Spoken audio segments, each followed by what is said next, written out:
प्रायः सब लोग भोग पदार्थ इकट्ठे करने में अपना जीवन खर्च कर रहे हैं। उनकी मान्यता है, यानी प्रायः हम सब लोगों की ये मान्यता है कि हमें सुख भोग पदार्थों से मिल जाएगा, परंतु वास्तविक सुख तो आपके अंदर है। वास्तविक सुख जो है वो भोगों में नहीं। जैसे जब हम दर्पण में देखते हैं तो मुख दिखता है, पर मुख दिखता तो दर्पण में है, पर वह होता नहीं, वहाँ नहीं होता, होता तो गर्दन पर ही है। वैसे ही अनुकूल भोग पदार्थ मिलने पर क्षणिक सुख की अनुभूति होती है और हमें ऐसे लगता है कि ये सुख हमें इच्छित भोग पदार्थ मिलने से प्राप्त हुआ है, परंतु ऐसा है नहीं। भोग पदार्थों में यदि सुख होता तो उस समय भी प्रतीत होना चाहिए जब हमें भोग की इच्छा नहीं होती। उदाहरण के तौर पर, अब हम भोजन करके चुके हैं, भोजन कर लिया, पेट भर के भूख भर भोजन हमने खा लिया, उसके बाद हमें कोई भोग पदार्थ मिलता है, भोजन मिलता है, स्वादिष्ट से स्वादिष्ट भोजन भी मिले तो हमें उसमें कोई सुख नज़र नहीं आता। जब पानी पीने की इच्छा नहीं होती तो पानी में सुख नज़र नहीं आता। इसका मतलब है ये सुख जो है इच्छा पूर्ति से मिलता है। अच्छा, इच्छा पूर्ति से सुख क्यों मिलता है, उसके लिए भी ये समझें कि जब हमें किसी चीज़ की इच्छा होती है तो वो इच्छा जब पूर्ण हो जाती तो हम कुछ समय के लिए सुखी हो जाते हैं। मान लो मेरी इच्छा ये है, मान लो मेरी या किसी की भी ये इच्छा है कि उसे एक बढ़िया गाड़ी मिल जाए, या उसकी लॉटरी निकल आए, तो लॉटरी निकल आई या गाड़ी मिल गई तो कुछ समय के लिए वो सुखी होता है, हमेशा के लिए सुखी नहीं होता। कुछ समय के लिए सुखी इसलिए हो जाता है, हम उसको ऐसा मान लेते कि इच्छा पूरी हुई है इसलिए सुख हुआ। ऐसा नहीं है। इच्छा पूरी हुई ये एक तरीका है सोचने का। जब इच्छा पूरी हो गई तो इसका मतलब उस वक्त उसको कोई इच्छा नहीं रही।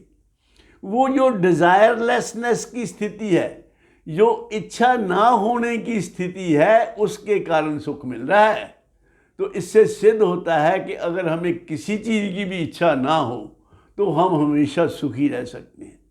ऐसा ही भगवान बुद्ध ने भी कहा है कि इच्छाओं को खत्म करो, शांति की इच्छा चाहने वालों, इच्छाओं को शांत करो। तो जब कोई इच्छा नहीं रहेगी तो हम हमेशा सुखी रह सकेंगे। आप कहेंगे कि इच्छा नहीं होगी तो काम कैसे करेंगे? ये जो इच्छा है यही तो ये ड्राइविंग फोर्स है काम करने के लिए। बिना किसी इच्छा के काम कैसे करेंगे? ऐसी बात नहीं है। सारी प्रकृति में जो काम हो रहे हैं, कोई कम काम हो रहा है, ज़मीन घूम रही है अपनी धुरी के अगेंस्ट और सूर्य के आसपास भी घूम रही है, सूर्य के गिर्द घूम रही है और एक अपनी धुरी के गिर्द घूम रही है। धुरी के गिर्द घूमने से दिन रात बनते हैं, सूर्य के इर्द गिर्द घूमने से हमारी ऋतुएं बदलती हैं। तो सारे ही प्लैनेट जितने भी हैं वो सब में मूवमेंट हो रही है, सब अपने अपनी गति से चल रहे हैं। उनमें कोई इच्छा है क्या? नदी चलती है, पहाड़ से समुद्र में जाके मिलती है, रास्ते में कितने लोगों को सुख देती हुई जाती है, कितनी भूमि को फसलों को पानी देती हुई जाती है। तो क्या उसकी कोई इच्छा होती है? किसी भी जो भी काम नेचर में इतने बड़े हो रहे हैं वो सब बगैर इच्छा के हो रहे हैं, परफेक्टली हो रहे हैं। तो ऐसे हमारा भी काम हो सकता है। हम भी अगर इच्छा रहत तरीके से काम करें, हम काम करें लेकिन काम की कोई इच्छा ना रख के काम करें, डिज़ायरलेस वर्क्स करें, तो हम भी शांत रह सकते हैं। इसको कहते हैं, ये जो हम का एक तो होता कर्म, एक क्रिया। जो इच्छा के बगैर काम किए जाते हैं उसको क्रिया कहते हैं। जैसे हम सांस लेते हैं, ये क्रिया है। आँख की पलकें झपकते हैं, ये क्रिया है। इसमें हमारी कोई इच्छा नहीं, अपने आप ये होता है। तो इसलिए अगर हम डिज़ायरलेस तरीके से काम करें, कोई भी इच्छा ना रखते हुए काम करें, तो हम किसी भी काम से बंधेंगे नहीं और हमेशा हमें सुख मिलेगा। क्योंकि डिज़ायरलेस स्थिति में हम शांत और सुखी रह सकते हैं।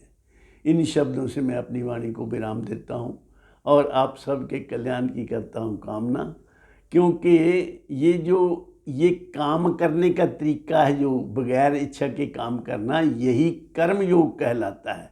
भगवान ने गीता जी में इसी के लिए ही, इसी का ही उपदेश दिया है कि सुखी होने के लिए जीवन में और मुक्त होने के लिए, दोनों के लिए कर्म योग का आश्रय लेकर हम काम करेंगे तो हमें लोक सुखी परलोक सुहेले।